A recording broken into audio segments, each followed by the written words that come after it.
سيئات أعمالنا من يهده الله فلا مضل له ومن يضلله فلا هادي له أشهد أن لا إله إلا الله وحده لا شريك له وأشهد أن محمدًا عبده ورسوله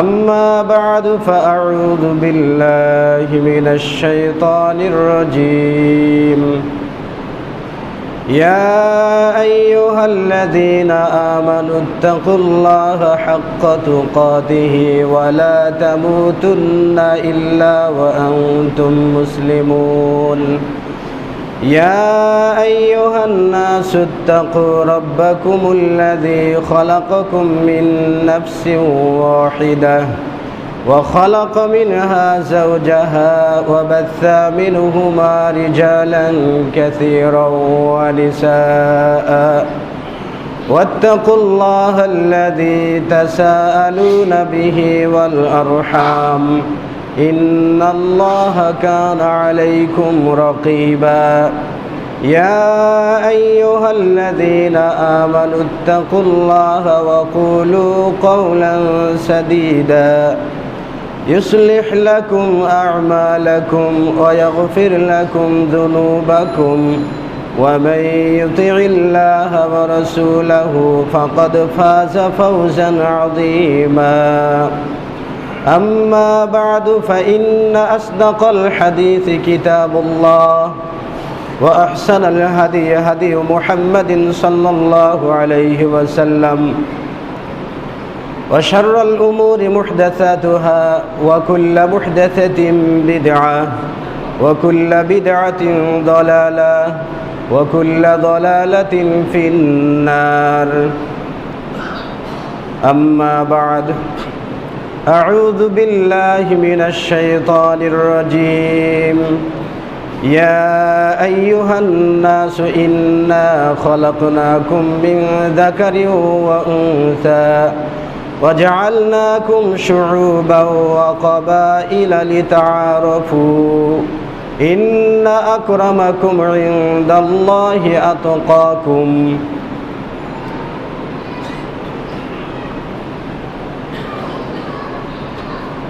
عن جزمة بنت وهاب رضي الله تعالى عنه قالت حضرت رسول الله صلى الله عليه وسلم في أناس وهو يقول هممت أن أنهى عن الغيلة فنظرت في الروم والفارس فإذا هم يغيلون أولادهم فلا يضر أولادهم بذلك شيء ثم سألوه عن العزل فقال النبي صلى الله عليه وسلم العزل هو الوعد الخفي وهي وإذا الموءودة سئلت আজকের এই জুমায় উপস্থিত রয়েছেন সম্মানিত মুসল্লিয়ান ইকরাম। যাবতীয় প্রশংসা, যাবতীয় তারিফ, যাবতীয় গুণগান আল্লাহ রাব্বুল আলামিনের জন্য, যিনি আমাদেরকে প্রতি জুমার মতো আজকের জুমায় কবুল করেছেন। বিধায় আমরা সকলেই শুকরিয়া আদায় করি, সকলেই বলি আলহামদুলিল্লাহ। অতঃপর শেষ নবী মুহাম্মদুর রাসূলুল্লাহ সাল্লাল্লাহু আলাইহি ওয়াসাল্লামের উপর বর্ষিত হোক দরুদ ও সালাম। সম্মানিত উপস্থিতি, আজকে আমার আলোচনার বিষয় হচ্ছে ইসলামে নারী অধিকার ও বর্তমান প্রেক্ষাপট। বর্তমান সময়ে এ বিষয়টা অনেকেরই কাছে খুবই গুরুত্বপূর্ণ, আবার এ বিষয়টা অনেকেরই কাছে অনেকটাই সন্দেহের ব্যাপার। কারণ বর্তমান সময়ে যারা নারীবাদী আন্দোলনে সম্পৃক্ত রয়েছেন তারা সবচেয়ে বেশি ইসলামের দিকে তির্যক চিহ্ন উপস্থাপন করে থাকে এই নারী অধিকারকে কেন্দ্র করে। সেটা হতে পারে তাদের না জানার কারণে, অথবা জেনেও হটকারিতার কারণে, অথবা শয়তানি করে হতে পারে। এই জন্য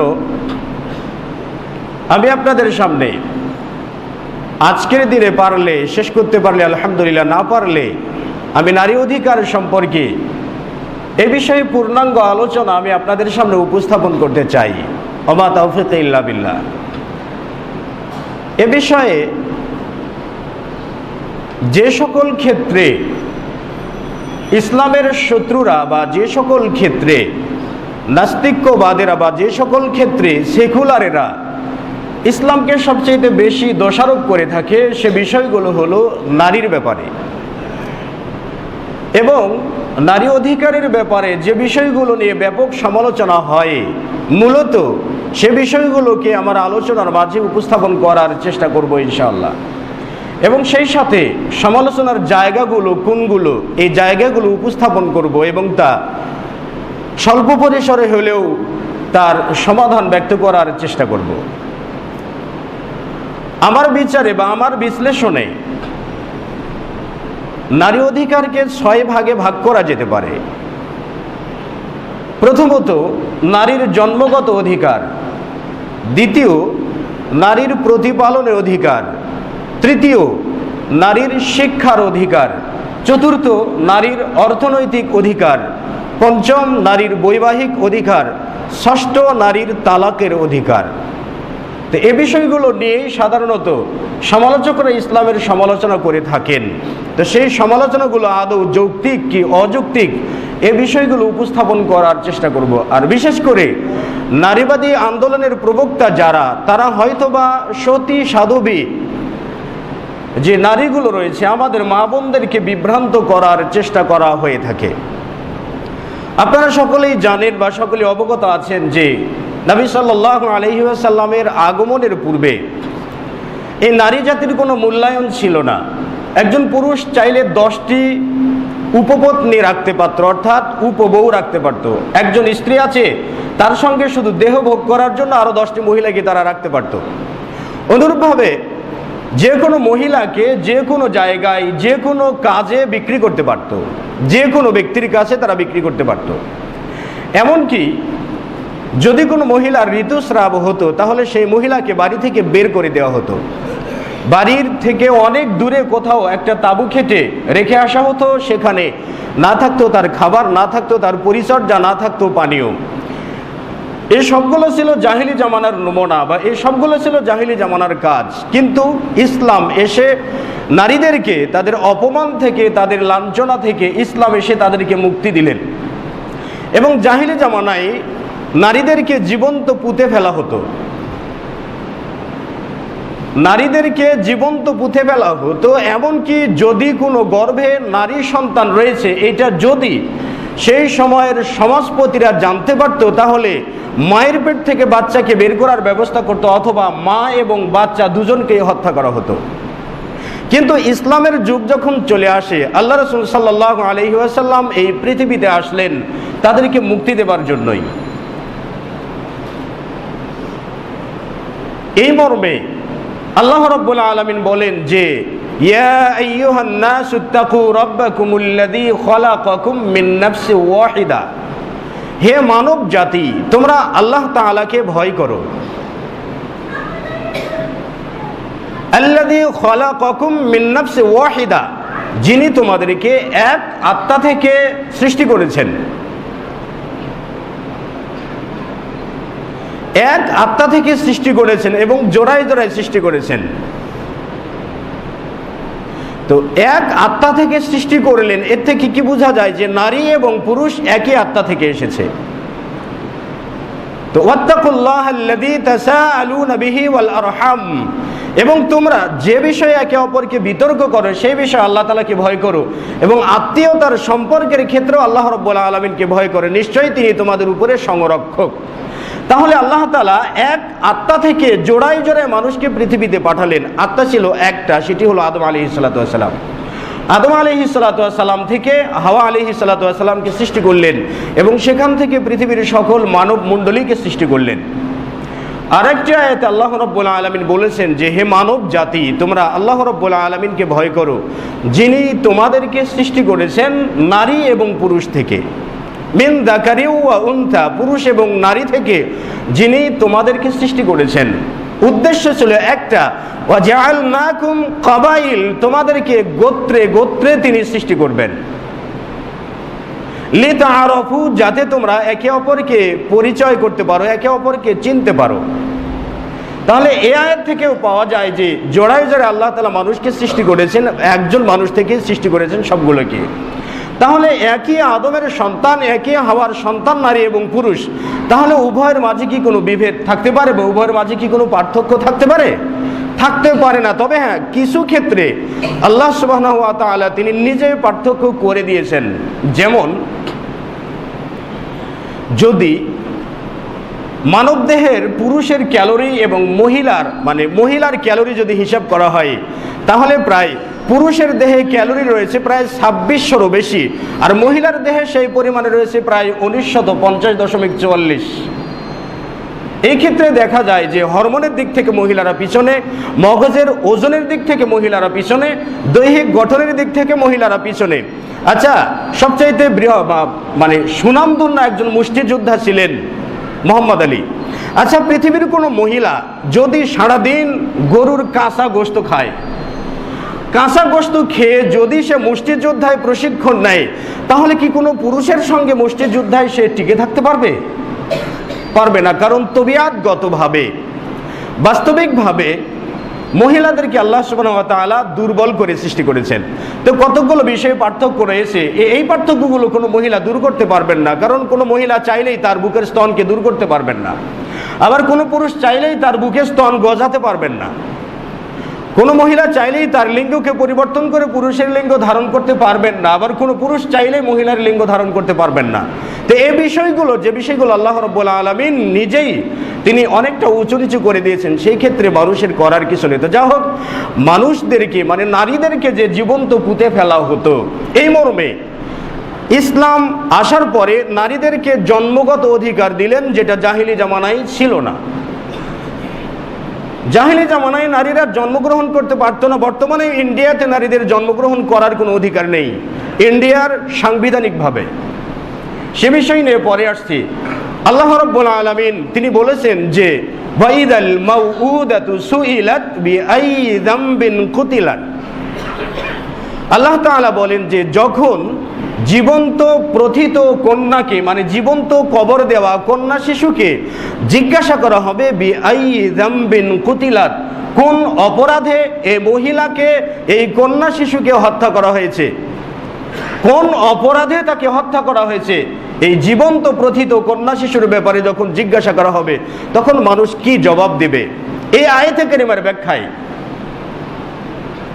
আল্লাহ রাসূল সাল্লাল্লাহু আলাইহি ওয়াসাল্লাম বলেছেন, আন জুজামা বিনতে ওয়াহাবিন ক্বালাত, তিনি বলেন, জুজামা বিনতে ওয়াহাব বলেন যে আমি হযরত রাসূলুল্লাহ সাল্লাল্লাহু আলাইহি ওয়াসাল্লাম, আল্লাহ রাসূলের সাথে আমি উপস্থিত ছিলাম অনেকগুলো মানুষের সাথে, অনেকগুলো মানুষ আছে, আমি আল্লাহ রাসূলের দরবারে গিয়েছি। তো আমি যাওয়ার পরে দেখছি আন্নাহু ইয়াকুলু, নবী সাল্লাল্লাহু আলাইহি ওয়াসাল্লাম বলছেন যে হামামতু আনহা আনিল গাইলাতি, আমি চাচ্ছি যে মানুষদেরকে গাইলা করার নিষেধ করি, গাইলা করতে নিষেধ করি। এখানে হাদিসের ভাষায় গাইলা বলা হয়, এটার পরিভাষা হয় দুইটা। যেমন স্ত্রীর বুকের দুধ সন্তান পান করা অবস্থায় স্ত্রীর সঙ্গে সঙ্গম করাকে গায়লা বলা হয়। আর এক অর্থে সন্তান দুধ পান করার যে মুদ্দাত রয়েছে 2 বছর, এই 2 বছরের মাঝে যদি কোনো ব্যক্তি তার স্ত্রীর সঙ্গে সহবাস করে, এটা গায়লা হবে। তবে সবচেয়ে বিশুদ্ধ কথা হচ্ছে যে স্ত্রী যখন আন্তঃসত্ত্বা হবে, পেটে বাচ্চা থাকা অবস্থায় ওই স্ত্রীর সঙ্গে স্বামী যদি সহবাস করেন, তাহলে এটা গায়লা হবে। আর জাহিলি জামানায় একটা কুপ্রথা ছিল, যদি কোনো ব্যক্তি শিশু সন্তান বুকের দুধ পান করা অবস্থায় যদি কোনো ব্যক্তি তার স্ত্রীর সঙ্গে সহবাস করে থাকেন, তাহলে ওই সন্তান হয়তোবা ল্যাংড়া হতে পারে, অথবা চোখ অন্ধ হয়ে যেতে পারে, অথবা হাত ভাঙা হতে পারে, বিকলাঙ্গ হয়ে জন্মগ্রহণ করবে। এরকম একটা কুধারণা জাহিলি জামানার লোকজনদের মাঝে ছিল। তো আল্লাহ রাসূল সাল্লাল্লাহু আলাইহি ওয়াসাল্লাম বলছেন যে হামামতু আনহা আনিল গায়লাতি, আমার মনে হচ্ছে যে আমি মানুষকে গায়লা করতে নিষেধ করি। কিন্তু ফানাদারতু ফির রুমি ওয়াল ফারিসি, রোম এবং পারস্যবাসীদের দিকে আমি দৃষ্টি দিয়ে দেখি, আন্নাহুম ইয়াগিলুনা আওলাদাহুম, তারা তাদের সন্তানদেরকে গায়লা করে, সন্তান বুকে দুধ পান করা অবস্থায় তারা স্ত্রীর সাথে সঙ্গম করে, কিন্তু সন্তানের কোনো ক্ষতি হয় না, সেই জন্য আল্লাহ রাসূল গায়লা করতে নিষেধ করেননি। আচ্ছা, পরবর্তীতে সুম্মা সালুহু আনিল আযালি, এরপরে সাহাবায়ে কেরামগণ নবী সাল্লাল্লাহু আলাইহি সাল্লামকে আজল সম্পর্কে, মানে ভ্রূণ হত্যা করা সম্পর্কে জিজ্ঞাসা করলেন। আজলের আরেকটি অর্থ হচ্ছে সহবাসে বীর্য বাহিরে ফেলা। এখানে এই হাদিসে ওলামায়ে কেরামগণ অর্থ করেছেন যে ভ্রূণ হত্যা করার ব্যাপারে আল্লাহ রাসূলকে জিজ্ঞাসা করা হলো। আল্লাহ রাসূল সাল্লাল্লাহু আলাইহি ওয়াসাল্লাম বললেন, যালিকা আল ওয়াদুল খাফি, ভ্রূণ হত্যা করা মানে একজন শিশুকে গোপনে হত্যা করে ফেলা। আর এটাই হচ্ছে ওয়াইদাল মাউউদাতু সুইলাত বিআইয়ি যামবিন কুতিলাত। তাহলে আল্লাহ রাসূল সাল্লাল্লাহু আলাইহি ওয়াসাল্লাম ভ্রূণ হত্যা করার জন্য তিনি অনুমতি দেননি। ভ্রূণ হত্যা করা শরীয়তের দৃষ্টিতে হারাম। এরপরে আনিল মুগীরা ইবনে শুবা রাদিয়াল্লাহু তাআলা আনহা ক্বালাত, তিনি বলেন, মুগীরা বিন শুবা রাদিয়াল্লাহু তাআলা আনহু থেকে বর্ণিত, তিনি বর্ণনা করেছেন নবী সাল্লাল্লাহু আলাইহি ওয়াসাল্লাম থেকে, ইন্নাল্লাহা হাররামা আলাইকুম উকুকাল উম্মাহাতি, নিশ্চয়ই আল্লাহ সুবহানাহু ওয়া তাআলা তোমাদেরকে মায়ের অবাধ্য হওয়া হারাম করে দিয়েছেন। এরপরে বললেন মানা ওয়াহাতি, এবং ভিক্ষাবৃত্তি করাকে তোমাদের উপরে হারাম করে দিয়েছেন। এরপরে আল্লাহ রাসূল বলেন ওয়া ওয়াদাল বানাতি, এবং কন্যা শিশুদেরকে হত্যা করা তোমাদের উপরে হারাম করে দেওয়া হয়েছে।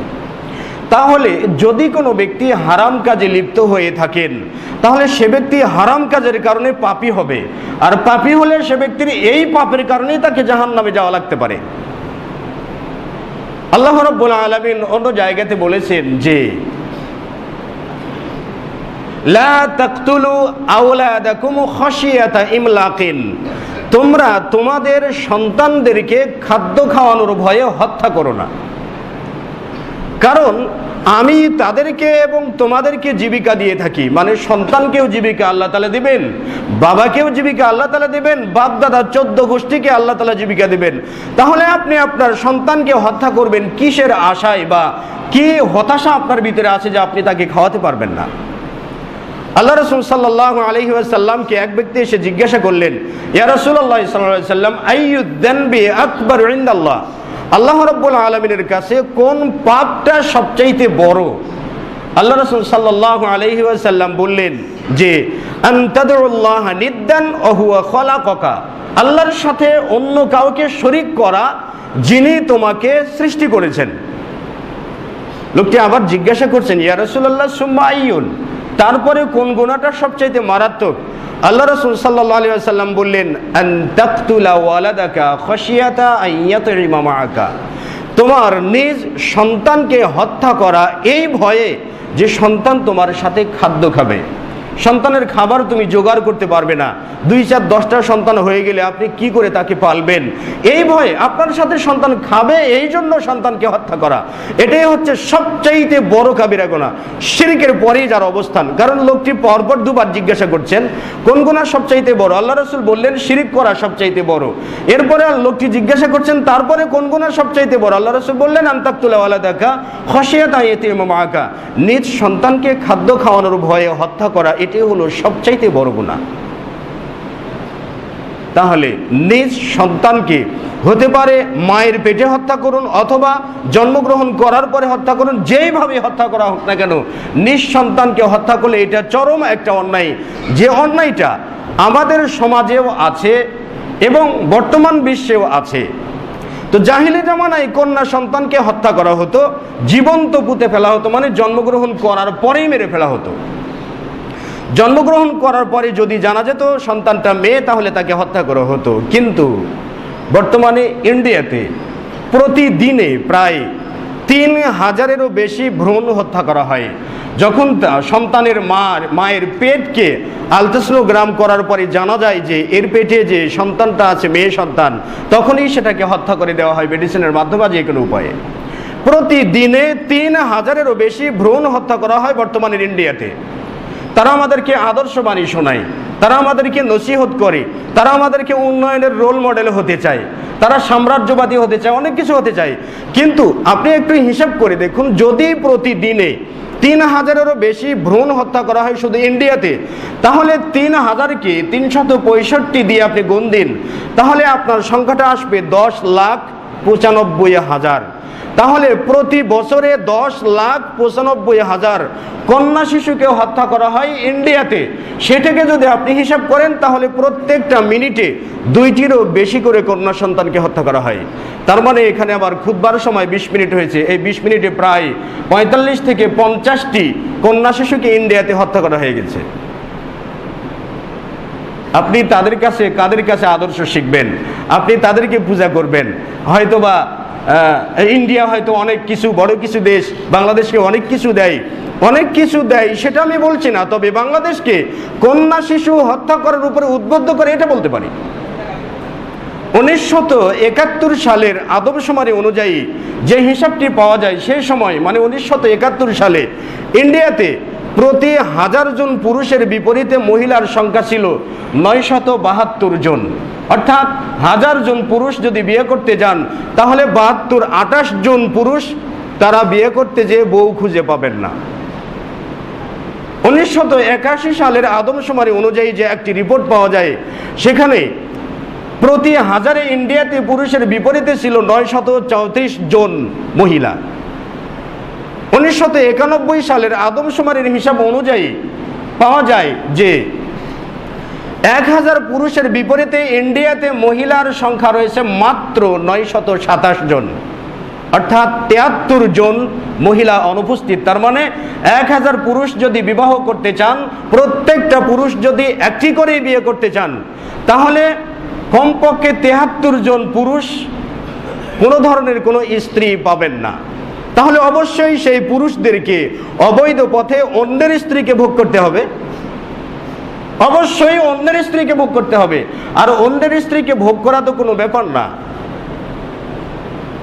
শ্রীকৃষ্ণ কীর্তন নামে একটা বই আছে, সেখানে বলা আছে যে রাধা একবার তার স্বামীর সঙ্গে চলছেন, তো স্বামীর সঙ্গে যেতে যেতে একবার রাধার স্বামী রাধাকে হেরে ফেলে। তো রাধার স্বামী যে শ্রীকৃষ্ণকে জিজ্ঞাসা করছে, ভাই এইরকম গরনের এইরকম একজন সুন্দরী মেয়ে তুমি কি দেখেছো নাকি? ওইটা আমার স্ত্রী। তো এই কথা শোনার পরে শ্রীকৃষ্ণের অন্তরে একটু কুমন্ত্রণা দেখা দেয়। তিনি খুঁজতে থাকেন রাধাকে খুঁজতে দেয়। সামনে একটা নদী পেয়েছে, তো নদীতে পার হতে হবে, তিনি রাধাকে পার করবেন। শ্রীকৃষ্ণ রাধাকে প্রস্তাব দিচ্ছে, আমার সঙ্গে কুকর্মে লিপ্ত হতে হবে, তাহলে আমি তোমাকে পার করতে পারবো। এরকম করে 5 বার শ্রীকৃষ্ণ রাধাকে প্রেমের প্রস্তাব দিলেন অবৈধ সম্পর্কের। এখন ধরে নিন, যেই ধর্মের একটা ভগবান, যিনি ঈশ্বর, তিনি যদি অন্যের স্ত্রীকে 5 বার অপকর্মের প্রস্তাব দিয়ে থাকেন, তাহলে সেই ধর্মে এগুলোর কি অবৈধতা কিছু আছে? তাহলে মনে হয় ওই যে শ্রীকৃষ্ণের প্রস্তাবটাই, শ্রীকৃষ্ণের কর্মকাণ্ডটাই ভারতে বাস্তবায়ন করা হচ্ছে, তাই না? তাহলে প্রত্যেকটা মিনিটে যদি 2টি করে ভ্রূণ বা 2 জন করে মহিলা শিশুকে হত্যা করা হয়, তাহলে সেই জায়গাতে আপনি কি বলবেন যে আপনি আধুনিক যুগে বাস করছেন? আপনি কোন জায়গাতে বাস করছেন? অথচ সেই দেশের চলচ্চিত্রের অনুকরণে বাংলাদেশের চলচ্চিত্র হয়, সেই দেশের নায়ক নায়িকার পোশাকের অনুকরণে বাংলাদেশের মেয়েরা পোশাক পরিধান করে। ঐশ্বরিয়া রায়, প্রিয়াঙ্কা চোপড়া কি পোশাক পরেছেন, সেই পোশাকটা আমাকে পরতে হবে। অথচ আমরা মুসলিম, তাদেরকে আমরা অনুকরণ করছি যারা কন্যাকে হত্যা করার জন্য উদ্বুদ্ধ করে। এমনকি ভারতের সংবিধানে এই মর্মে একটা রুল আছে, এই মর্মে একটা আইন আছে যে যদি 16 সপ্তাহ বয়সের ভিতরে, মানে 16 সপ্তাহের মাঝেই কোনো মহিলার পেটে যদি বাচ্চা আসে, তাহলে সেই বাচ্চাকে নষ্ট করে দিতে পারবে, এটা তার জন্য বৈধ। আর যদি পেটে যদি কন্যা সন্তান থাকে, তাহলে 20 সপ্তাহের মাঝেও যদি সেটা জানা যায় যে পেটের সন্তানটা মেয়ে, তাহলে সে এই মেয়ে সন্তানকে হত্যা করতে পারবে। সে দেশের সংবিধান যদি বলে কন্যা শিশুকে হত্যা করা জায়েজ আছে, আর সে দেশের জনগণ হত্যা করবে না, তো কি করবে?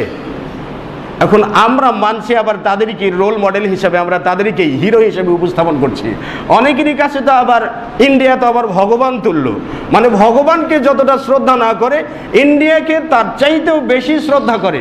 আসলে এই জায়গা থেকে একটু সরে আসতে হবে মুসলিম হিসাবে, কারণ তারা নগ্নতা দেখাবে, আমরা সেই নগ্নতা চাই না। কিন্তু এই ভ্রূণ হত্যাকে 1400 বছর আগে নবী সাল্লাল্লাহু আলাইহি ওয়াসাল্লাম এই ভ্রূণ হত্যাকেই তিনি হারাম করে দিয়েছেন।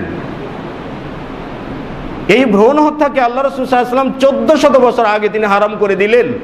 আর আমরা আজকের আধুনিক যুগে এমনকি বর্তমান বিশ্বে শুধুমাত্র কন্যা শিশুকে হত্যা করার রেওয়াজ আছে বিধায় বর্তমান বিশ্বের হিসাব অনুযায়ী প্রত্যেকটা 100 পুরুষের বিপরীতে মহিলা রয়েছে মাত্র 95টি, অর্থাৎ 105 জন পুরুষের বিপরীতে রয়েছে 100 জন করে মহিলা।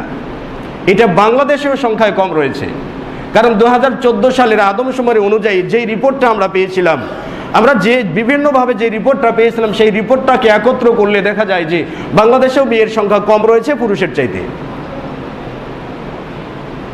কেন?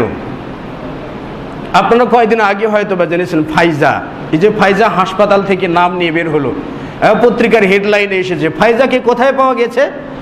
ডাস্টবিনের ভিতরে কুকুর তাকে কামড়িয়েছে, তারপরে শিশুদের কল্যাণে পুলিশ তাকে উদ্ধার করে হাসপাতালে নিয়ে যায় এবং সেখানে তার পরিচর্যা করা হয়। এ বিষয়ে যদি বলা হয়, যদি ফাইজা যদি জারজ সন্তানই হয়ে থাকে, যদি অবৈধ সন্তান হয়ে থাকে, মানে অবৈধ সম্পর্কের ভিত্তিতে হয়ে থাকে, তাহলে পেটেই পরিপক্কতা পাওয়ার আগেই তাকে নষ্ট করে ফেলে দেওয়ার কথা। কিন্তু সে সন্তান হিসেবে পরিপূর্ণতা লাভ করলো, তার মাঝে আত্মা আসলো, নড়াচড়া শিখলো, পূর্ণতা পেল, তারপরে তাকে কেন ডাস্টবিনে ফেলে দেওয়া হলো? আমার মনে হয় অপরাধ ছিল ফাইজার একটাই, সে মেয়ে হিসেবে এই সমাজে এসেছিল, বিধায় তাকে এই জায়গাতে ফেলে দেওয়া হয়েছে। এরকম আরো যে কত লক্ষ লক্ষ ফাইজা এই দুনিয়াতে রয়েছে। পত্রিকাতে প্রতিদিন যদি আপনি খুলেন, তাহলে স্বামী কর্তৃক স্ত্রীকে নির্যাতন অপরাধ একটাই, তিনি মেয়ে সন্তান জন্ম দিয়েছেন পরপর 3টা। হিন্দু ধর্মের গুরু মনু নাম শুনেছেন? মনু বলেছেন যে যদি কোনো মহিলা কোনো স্বামীর সংসারে এসে 10 বছর যাবৎ কোনো ছেলে সন্তান জন্ম না দিতে পারে, তাহলে ওই স্বামীকে তালাক দিতে হবে, কারণ ওই স্বামীর উপরে, মানে ওই স্ত্রীর উপরে, ওই মহিলার উপরে শয়তান ভর করেছে। তাহলে মনু একজন দেবতা, তিনি বলছেন যে 10 বছরে পরীক্ষা করতে হবে, যদি ছেলে সন্তান জন্ম না দিতে পারে তাহলে ওই মহিলাটাকে তালাক দিতে হবে। কিন্তু আজকের আধুনিক বিজ্ঞান বলে যে সন্তান ছেলে হোক বা মেয়ে হোক, এই জন্য মেয়ে দায়ী নয় বা জুরায়ু দায়ী নয়, এই জন্য দায়ী কে? পুরুষের শুক্রকীট। কারণ আমরা যদি শুক্রকীটকে ভাগ করি তাহলে XX বা XY, তাহলে আপনারা এই বিষয়টা, এই পরিসংখ্যানটা খুব ভালোভাবেই জানেন। XX মিলে গেলে কি হবে, XY মিলে গেলে কি হবে। তাহলে এখন পুরুষের যদি একটা সাইড অবশ থাকে তাহলে তার দ্বারা মেয়ে আসতে পারে, যদি সবগুলো সবল থাকে তাহলে তার দ্বারা ছেলে আসতে পারে। তাহলে এই যে ছেলে বা মেয়ে জন্ম দেওয়ার ক্ষেত্রে সম্পূর্ণ দায়ী পুরুষ, অথচ এই পুরুষরা দায় চাপাচ্ছে ওই পুরুষটাই যারা বলে বেড়ায় যে নারীর অধিকার দিতে হবে, নারী অধিকার আন্দোলন নিয়ে যারা ব্যস্ত রয়েছেন, তাদের পক্ষ থেকে যেটা বলা হয়, তাদের পরিসংখ্যান দিলেই তাদের বিরুদ্ধে যায়। মনু বলেছেন। অন্যদিকে গৌতম বুদ্ধ আরো একটু দয়াবান হয়েছেন। গৌতম বুদ্ধ বলেছেন যে কোনো মহিলার ক্ষেত্রে 12 বছর অপেক্ষা করা উচিত। 12 বছরে যদি সে ছেলে সন্তান না দিতে পারে তাহলে 12 বছর পরে তাকে তালাক দিতে হবে, কারণ তার উপরে শয়তান ভর করেছে, কুমন্ত্রণা ভয় করেছে, ওয়াসওয়াসা ভর করেছে। তাহলে আপনি পরীক্ষা করবেন 10 বছর পর্যন্ত, 12 বছর পর্যন্ত, মানে 12 বছরে তো যৌবনকাল চলে যাবে, তো বুড়া তো হয়ে যাবে, আর কি দরকার আছে। তো মূলত দেখা যাচ্ছে হিন্দু ধর্মের কথা বলেন, খ্রিস্টান ধর্মের কথা বলেন, আপনি রুশ একটা প্রবাদ বাক্য রয়েছে, সেখানে বলা আছে 10 জন মেয়ের মাঝে একটি আত্মাও নেই।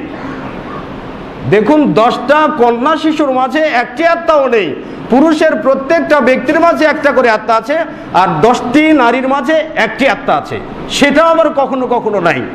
তার মানে কি, নারীর কোনো আত্মা নেই, নারীর কোনো চাহিদা নেই, নারীর কোনো স্বাতন্ত্র্যবোধ নেই, নারীর কোনো সত্তা নেই।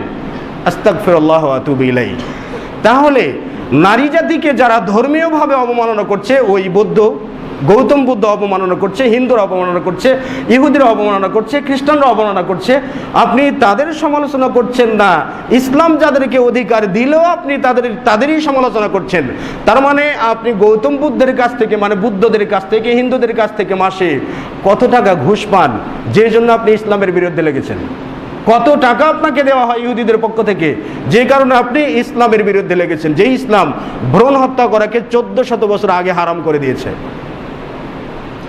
তাহলে এটা হলো জন্মগত অধিকার। তাহলে আলোচনা থেকে এটাই প্রমাণিত হয় যে নারীদের জন্মগত অধিকার আছে, তারা জন্ম নিয়ে পৃথিবীতে আসতে পারবেন এবং সামাজিক অধিকারও তাদের রয়েছে, কারণ সমাজেই তারা বেড়ে উঠবে, সমাজেই তারা সম্মান পাবে, সমাজেই তারা মর্যাদা পাবে। এই মর্যাদার গ্যারান্টি আল্লাহ রাসূল সাল্লাল্লাহু আলাইহি ওয়াসাল্লাম তিনি নিজেই দিয়েছেন। কারণ আল্লাহ রাসূল সাল্লাল্লাহু আলাইহি ওয়াসাল্লাম বলেন, আয়েশা সিদ্দিকা থেকে বর্ণিত, তিনি বলেন, জাআতনি ইমরাতুন মাআহা ইবনাতানি লাহা, আমার কাছে একজন মহিলা আসলো, আর যে মহিলার কাছে রয়েছে 2 জন কন্যা সন্তান। আয়েশা সিদ্দিকার কাছে এসেছেন একজন মহিলা, আর এই মহিলার কাছে রয়েছে 2টি কন্যা সন্তান। আয়েশা সিদ্দিকা বলেন, মহিলাটি আমার কাছে কিছু চাইলো, খাবার চাইলো, কিন্তু ফালাম তাজিদু ইনদি গায়রা তামারাতিন ওয়াহিদাতিন, কিন্তু দুর্ভাগ্যের ব্যাপার হলো মহিলাটা আমার কাছে একটি খেজুর ছাড়া কিছুই পেল না। তার মানে আয়েশা সিদ্দিকা একজন ভিক্ষুককে একটি মাত্র খেজুর ছাড়া আর কিছুই ভিক্ষা দিতে পারলেন না। তো মহিলাটাকে আয়েশা সিদ্দিকা একটা খেজুর দিয়ে দিলেন। আয়েশা সিদ্দিকা বলছেন যে ফাকাসামাতহা বাইনা ইবনাতাইহা, আর ওই মহিলাটা একটি খেজুর তার 2 কন্যার মাঝে বন্টন করে দিলেন। লাম তাকুল মিনহা শাইআন, আর মা হিসাবে তিনি কিছুই খেলেন না, তিনি না খেয়ে থাকলেন। সুম্মা কামাত ফাখরাজাত, মহিলাটি দাঁড়িয়ে গেলেন, অরপর চলে গেলেন। ফাদাখালান নবী সাল্লাল্লাহু আলাইহি ওয়াসাল্লাম, আল্লাহ রাসূল আমার কাছে আসলেন। ফাহাদ্দাসতুহু বিযালিকা, আল্লাহ রাসূলকে সম্পূর্ণ ঘটনা আমি আল্লাহ রাসূলকে খুলে বললাম যে একজন মহিলা আমার কাছে এসেছিল, আমি একটা খেজুর দিয়েছিলাম, সে বন্টন করে 2 কন্যাকে দিলেন, কিন্তু নিজে কিছু খেলেন না। আল্লাহ রাসূল সাল্লাল্লাহু আলাইহি ওয়াসাল্লাম সাথে সাথেই জবাবে বললেন, মান উবতুলিয়া মিন হাদিহিল বানাতি কুন্না লাহু সিতরাম মিনান নারি, যে ব্যক্তিকে এই রকম 2টি কন্যা সন্তান দিয়ে পরীক্ষা করা হবে, এই 2টি কন্যা সন্তানে কিয়ামতের দিন তার জাহান্নামের পর্দা হয়ে দাঁড়াবে, অর্থাৎ বাবা এবং মাকে তারা জান্নাতে যেতে দেবেন না। কুন্না লাহু সিতরাম মিনান নার, তারাই হবে জাহান্নামের আবরণ, জাহান্নাম থেকে বাঁচিয়ে এই কন্যারাই জান্নাতে প্রবেশ করিয়ে দেবেন। সুবহানাল্লাহ।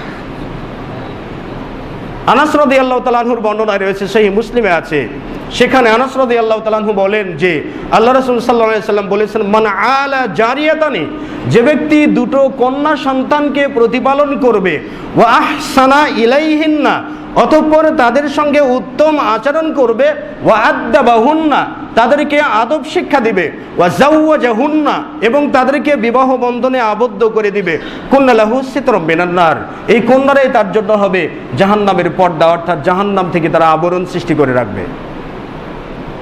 এরকম একাধিক হাদিস থেকে পাওয়া যায় যে কন্যা সন্তানকে যদি কোনো ব্যক্তি জন্ম দিতে পারে এবং সে যদি কন্যা সন্তানকে ভালোভাবে আদব শিক্ষা দিতে পারে, এখানে একটা বিষয় আছে যে আল্লাহ রাসূল কেন বললেন যে মান উবতুলিয়া মিন হাদিহিল বানাতি, কন্যা সন্তানগুলো দিয়ে যাকে পরীক্ষা করা হবে, কেন ছেলে সন্তান দিয়ে কি পরীক্ষা করা হবে না, শুধু কন্যা দিয়েই পরীক্ষা করা হবে? সমালোচকরা তো বলতে পারেন যে আল্লাহ রাসূল বললেন যাদেরকে পরীক্ষা করা হবে, তাহলে কন্যা সন্তান পরীক্ষার জন্য কি কোনো সন্তান জন্মগ্রহণ করে? বলতেই পারেন। এখানে কন্যা সন্তানকে পরীক্ষা বলা হয়েছে এই কারণে, ছেলে সন্তানের জন্য যতটা নিরাপত্তার কথা চিন্তা মা বাবাকে করতে না হয়, তার চাইতে শতগুণে বেশি একজন মেয়ে সন্তানকে নিয়ে নিরাপত্তার বিষয়ে বেশি চিন্তা করতে হয়। মেয়ে সন্তানকে পড়ানোর ক্ষেত্রে পড়তে যাবে, মেয়ে সন্তানকে মানুষ ইফটিজিং করে, ছেলেকে করে না। মেয়ে সন্তানের ক্ষেত্রে পর্দার প্রয়োজন পড়ে, ছেলের জন্য পড়ে না। মেয়ের ক্ষেত্রে একজন মানুষ মেয়েকে ধর্ষণ করতে পারে, তুলনামূলকভাবে মেয়েরা ছেলেকে ধর্ষণ করে না। এই যে সামগ্রিক বিষয়ে এগুলো পরীক্ষা, তাহলে মেয়েকে আদব শিক্ষা দেওয়াও কঠিন হয়, মেয়েকে সৎ পাত্রস্থ করাও কঠিন হয়। আপনারা এই মুহূর্তে যারা উপস্থিত আছেন, যাদের মেয়ে আছেন, আপনারা কয়েকটা শর্ত দিবেন যে 5 ওয়াক্ত সালাতি একজন পাত্র চাই, যিনি 5 ওয়াক্ত নামাজ পড়বেন এবং আমার মেয়েকে পর্দার সাথে রাখতে পারবেন, এমন ছেলেকে তালাশ করছি। আমার মনে হয় 1000-এ একটাও খুঁজে পাওয়া মুশকিল আছে। তাহলে সৎ পাত্রস্থ করা মেয়েকে কতটা কঠিন। এজন্য আল্লাহ রাসূল বলছেন মান উবতুলিয়া মিন হাদিহিল বানাত। তাহলে কন্যা শিশুকে প্রতিপালন করলে সওয়াব পাওয়া যায়, কন্যা শিশুকে প্রতিপালন করলে আল্লাহ সুবহানাহু ওয়া তাআলা তিনি তাকে একটা উচ্চ মর্যাদা দান করবেন। অন্য জায়গাতে আছে নবী সাল্লাল্লাহু আলাইহি ওয়াসাল্লাম বলেছেন যে আন কাতাদা রাদিয়াল্লাহু তাআলা আনহু থেকে বর্ণিত, তিনি বলেন যে খরাজান নবী সাল্লাল্লাহু আলাইহি ওয়াসাল্লাম আলাইনা, আল্লাহ রাসূল একবার আমাদের কাছে আসলেন। দাখালান নবী সাল্লাল্লাহু আলাইহি ওয়াসাল্লাম আলাইনা, আল্লাহ রাসূল আমাদের কাছে প্রবেশ করলেন। আল্লাহ রাসূল আমাদের কাছে প্রবেশ করলেন, আর ওয়ালা আতিকিহি উমামাতু বিনতি আবিল আস, আল্লাহ রাসূলের কাঁধের উপরে ছিলেন আবিল আসের কন্যা উমামা। আল্লাহ রাসূলের ঘাড়ে চড়ে আছেন উমামা, আর আল্লাহ রাসূল উমামা কন্যা শিশুকে নিয়ে আসলেন মসজিদে। আমাদের সমাজে অনেকগুলো মুফতিয়ান ইকরাম আছেন, হিদায়া বা ফিকা এগুলোর মাধ্যমে ফতোয়া দিয়ে থাকেন যে কন্যা শিশু নাকি মসজিদে গেলে সমস্যা হবে, কন্যা শিশুদের সাথে শয়তান থাকে, ইত্যাদি ইত্যাদি বলা হয়ে থাকে। কিন্তু আল্লাহ রাসূলের আচরণটা দেখুন। আল্লাহ রাসূল সাল্লাল্লাহু আলাইহি ওয়াসাল্লাম তিনি উমামা বিনতে আবিল আসকে কাঁধে করে নিয়ে আসলেন মসজিদে। ফাসাল্লা, অতঃপর আল্লাহ রাসূল সালাত আদা করলেন। ইদা রাকাআ ওয়াদা, যখন আল্লাহ রাসূল রুকু করতে যাচ্ছেন বা সিজদা করতে যাচ্ছেন, তখন উমামা বিনতু আবিল আসকে পাশেই বসে রাখছেন। ওয়া ইদা রাফাআ মিনার রুকুই আও মিনাস সুজুদি, যখন আল্লাহ রাসূল রুকু বা সিজদা থেকে দাঁড়াচ্ছেন, তখন আবারও উমামা বিনতু আবিল আসকে আবার কোলে করে নিচ্ছেন। এইভাবে আল্লাহ রাসূল সাল্লাল্লাহু আলাইহি ওয়াসাল্লাম তার সালাতকে শেষ করলেন। তাহলে মেয়ে শিশুকে আল্লাহ রাসূল সাল্লাল্লাহু আলাইহি ওয়াসাল্লাম কীভাবে সম্মান করেছেন, কিভাবে আদর যত্ন নিয়েছেন, আপনাকেও সেইভাবে মেয়ে শিশুকে আদর যত্ন দিয়েই বড় করতে হবে। মেয়ে শিশু বাবার কাছ থেকে আদরও পাবে, যত্ন পাবে।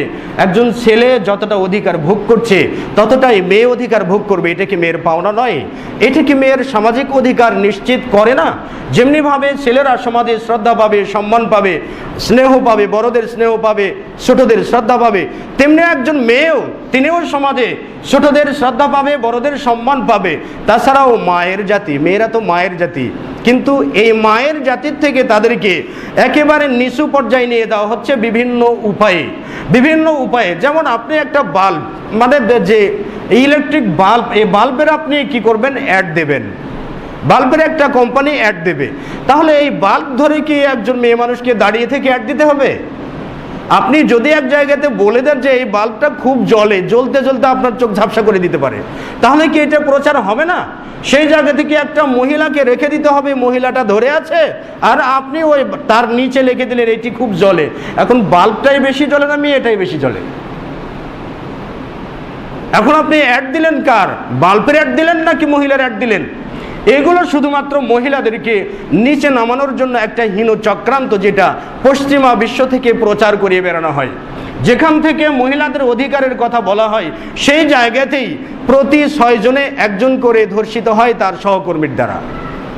কোনো কোনো ক্ষেত্রে প্রতি 3 জনে একজন করে ধর্ষিত হয় তার সহকর্মীর দ্বারা। সেই জায়গার রিপোর্ট এইটা। তো তাদের যদি পরিস্থিতি এরকম হয়, তারা আপনাদেরকে কি বুঝাবে?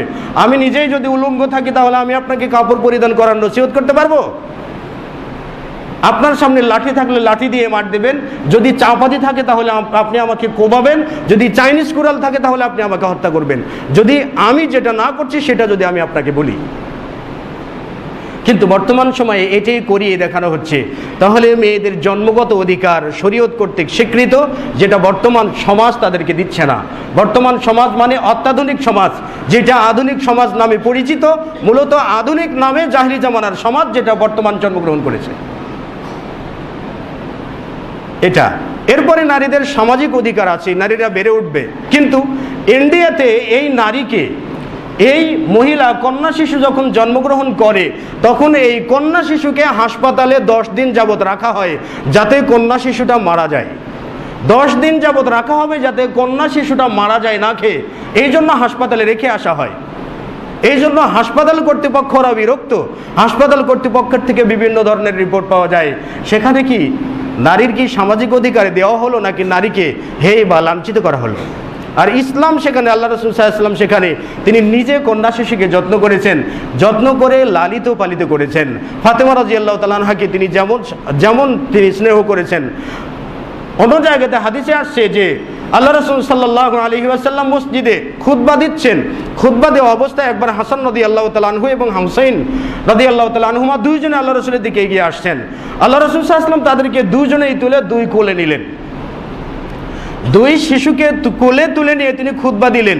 তাহলে হাসান হুসাইনকে নিয়েও তিনি খুতবা দিলেন, আর উমামা বিনতু আবিল আস কন্যা শিশু, তাকেও নিয়েও তিনি খুতবাই দিলেন। তাকেও নিয়ে তিনি সালাত আদা করলেন। এমনকি যে কোনো কন্যা শিশু জন্মগ্রহণ করলে আল্লাহ রসুলের দরবারে নিয়ে যাওয়া হতো, আল্লাহ রসুল সাল্লাল্লাহু আলাইহি ওয়াসাল্লাম 7 দিনে এই কন্যা শিশুকেও তিনি তাহনিক করিয়ে দিতেন। একবার এই উমামা বিনতে আবিল আস আল্লাহ রসুলের দরবারে আসছে, আসার পরে আল্লাহ রসুলের খতমে নবুয়ত তিনি নাড়াচাড়া করে দেখছেন, সাথে এসেছে তার মা তাকে, তার বাবা তাকে ধমক দিচ্ছেন, আরে এখানে যেও না। কিন্তু আল্লাহ রসুল সাল্লাল্লাহু আলাইহি ওয়াসাল্লাম বললেন দাহা, আরে তাকে ছেড়ে দাও, তাকে খেলা করতে দাও। আল্লাহ রসুলের খতমে নবুয়ত নিয়ে খেলা করার জন্য অধিকার দিলেন কন্যা শিশুকে। তাহলে কন্যা শিশু আর ছেলে শিশুকে আল্লাহ রসুল সাল্লাল্লাহু আলাইহি ওয়াসাল্লাম কোনোদিন আলাদা করেন নাই। কিন্তু বর্তমান সমাজ যেটাকে আলাদা করে দেওয়া হয়েছে, বর্তমান সমাজ মূলত আমরা ওই যে তাদের কথাই শুনছি। আর যারা সমালোচনা করছেন, মূলত যারা সমালোচনা করছেন এই বিষয়গুলো তাদের ওয়াকিবহাল নয়, এই বিষয়গুলো তারা জানেন না। জানলেও হয়তোবা সমালোচনার দৃষ্টিতেই তারা দেখে থাকেন। আচ্ছা, তাহলে প্রথমত জন্মগত অধিকার, দ্বিতীয়ত সামাজিক অধিকার, এরপরে আসুন তৃতীয়ত শিক্ষার অধিকার, যেটি নিয়ে বেশি মাতামাতি করা হয় যে ইসলাম নারীদেরকে শিক্ষার অধিকার দেয় নাই। কিন্তু ইসলাম নারীকে যতটা শিক্ষার অধিকার দিয়েছে, পৃথিবীর কোনো সভ্যতা কিয়ামত পর্যন্ত নারীকে শিক্ষার অধিকার দিতে পারবে না। সভ্যতার 1000 বার যদি বদল হয়ে থাকে, ইসলাম যে অধিকারটা দিয়েছে পৃথিবীর কোনো সভ্যতা সে অধিকার তাকে দেয় নাই। বৌদ্ধ ধর্মে বলা আছে নারীদেরকে শিক্ষার কোনো অধিকার নেই। হিন্দু ধর্মে বলা আছে যে নারীরা শিয়াল কুকুরের মতো, তাদের কোনো ব্যক্তিতান্ত্রিকতা নেই। যদি মেয়েদের ব্যক্তিতান্ত্রিকতা না থাকে তাহলে কি তারা শিক্ষার অধিকার পাবে না। আর আল্লাহ রাসূল সাল্লাল্লাহু আলাইহি ওয়াসাল্লামকে একবার নারীরা বললেন, আবু সাঈদ খুদরি রাদিয়াল্লাহু তাআলা আনহু থেকে বর্ণিত, তিনি বলেন যে ক্বালাতিন নিসাউ লিন-নবী সাল্লাল্লাহু আলাইহি ওয়াসাল্লাম, মহিলারা আল্লাহ রাসূল সাল্লাল্লাহু আলাইহি ওয়াসাল্লামকে বললেন যে ইয়া রাসূলুল্লাহি গালাবানা আলাইকার রিজালু, পুরুষেরাই তো বেশি শিক্ষা পাচ্ছে আপনার কাছে, তাদের নিয়েই ব্যস্ত আছেন আপনি, তারা তো বেশি শিক্ষা পাচ্ছে, তাহলে আপনি আমাদের জন্য একটা দিন নির্ধারণ করে দিন, মিন নাফসিকা, আপনার নিজের পক্ষ থেকে, যেই দিনটা শুধু আমাদের জন্যই থাকবে, পুরুষদের জন্য নয়। আপনি আমাদের জন্য নসিহত করবেন, আপনি আমাদেরকে শিক্ষা দিবেন, আর আমরা শিক্ষা গ্রহণ করব।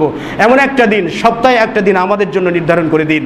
ফাওয়াদাহুন্নান নবী সাল্লাল্লাহু আলাইহি ওয়াসাল্লাম, আল্লাহ রাসূল সপ্তাহে একদিন তাদেরকে দেওয়ার জন্য প্রতিশ্রুতি দিলেন।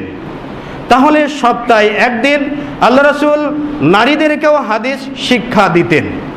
ফাওয়াদাহুন্না ওয়া যাক্কারাহুন্না, এই একদিনে আল্লাহ রাসূল তাদেরকে নসিহত করতেন, তাদেরকে হাদিস শোনাতেন, তাদেরকে ওয়াজ শোনাতেন, তাদেরকে বিভিন্ন কিছু শিক্ষা দিতেন। তাহলে আল্লাহ রাসূল নারীদেরকেও শিক্ষা দিতেন, শিক্ষার প্রতি উদ্বুদ্ধ করেছেন। অন্য জায়গাতে আছে আয়েশা সিদ্দিকা রাদিয়াল্লাহু তাআলা আনহা থেকে বর্ণিত, তিনি বলেন যে কাদিমান নবী সাল্লাল্লাহু আলাইহি ওয়াসাল্লাম মিন গাজওয়াতি তাবুকা আও হুনাইনিন, আল্লাহ রাসূল সাল্লাল্লাহু আলাইহি ওয়াসাল্লাম একবার তাবুক যুদ্ধ থেকে ফিরলেন অথবা হুনাইনের যুদ্ধ থেকে ফিরলেন। তো হুনাইনের যুদ্ধ থেকে ফিরলেন, ওয়াকানা ফি ওয়াসতিহা, আল্লাহ রাসূল সাল্লাল্লাহু আলাইহি ওয়াসাল্লাম যে তাঁবুতে ছিলেন সেই তাঁবুতে ছিল একটা পর্দা, আর এই পর্দার আড়ালে আয়েশা সিদ্দিকা রাদিয়াল্লাহু তাআলা আনহা বলেন যে এই পর্দার আড়ালে লি আয়েশা তালুআব, আয়েশার খেলনাগুলো ছিল। তো একবার ফাহাবাতির রিহু, বাতাস বয়ে গেল, ফা কাশাফাত নাহিয়াতু সিতির, পর্দার একটা প্রান্ত আলগা হয়ে গেল। পর্দার একটা পাঁজর আলগা হয়ে যাওয়ার পরে ওই জায়গা দিয়ে আয়েশা সিদ্দিকার যে পুতুলগুলো রয়েছে, তিনি যেগুলোর সঙ্গে খেলনা করতেন সেগুলো বেরিয়ে পড়লো। আল্লাহ রাসূল সাল্লাল্লাহু আলাইহি ওয়াসাল্লাম আয়েশা সিদ্দিকাকে জিজ্ঞাসা করলেন, মা হাদা ইয়া আয়েশা, হে আয়েশা এগুলো কি, এই যে লুকিয়ে রেখেছে এগুলো কি? আয়েশা সিদ্দিকা বললেন, হাদা বানাতি, এগুলো আমার কন্যা। আয়েশা সিদ্দিকার সরল জবাব, এগুলো আমার কন্যা, এগুলোর সাথে আমি খেলা করি। আয়েশা বললেন না এগুলো লুআব বা এগুলো খেলনা, তিনি সরাসরি বললেন এগুলো আমার কন্যা। কিন্তু আল্লাহ রাসূল দেখলেন ওয়ারা ওয়াস্তাহুন্না, এই কন্যাগুলোর মাঝে আল্লাহ রাসূল দেখলেন একটি ঘোড়া, ফারাসান লাহু জানাহান, একটি ঘোড়া দেখলেন যে ঘোড়ার দুটো পাখা রয়েছে। আল্লাহ রাসূল আয়েশাকে জিজ্ঞাসা করলেন যে আয়েশা এটা কি?